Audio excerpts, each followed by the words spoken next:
Welcome back to How to Souls. My name is Rach and today we're going to talk about how to kill the Erdtree Avatars in Elden Ring. These guys harken back to the Asylum Demons Vanguards of old, and they do sport the good old butt drop as well as a big old two-handed mace that they try and smash you with.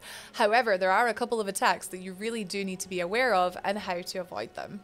First of all, it's worth pointing out that there are two different variants of Erdtree Avatar. One of them that is just a regular kind, and the other one which has a rot spell, which does a ridiculous amount of damage. For the purposes of this video and demonstration, I'll be fighting the Erdtree Avatar in the Weeping Peninsula. You are going to want to learn how to kill these guys because they do all drop tears for your Flask of Physique. So let's get into how you actually fight this thing. Whether you are a ranged or a melee character, the strategy is going to be much the same. So the first thing I want to point out before we go any further here, now that I'm in post-commentary, is that I'm so sorry. I didn't realize my weapon was this good. It's doing so much damage and the fight is over quite quickly, but I'll try and explain what's going on here.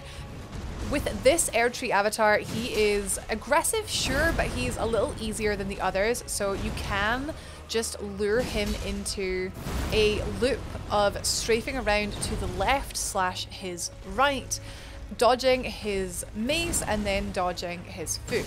When you do see him glow and start to fly up in the air, that's your cue to back off here. If you're fighting one of the rot infested Erdtree Avatars, you want to back way off because the rot will come out and it does so much damage, honestly, it's gross.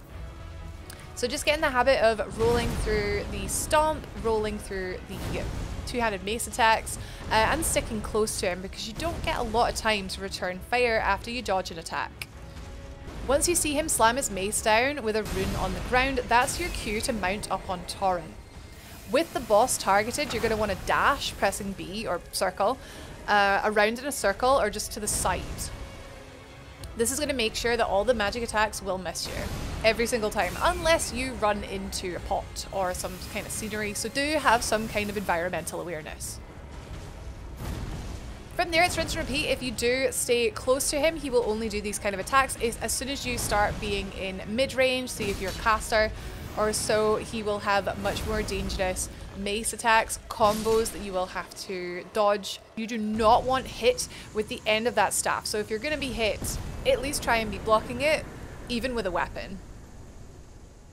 I do recommend fighting this one in particular for the Opaline bubble tier because it is a fantastic reward.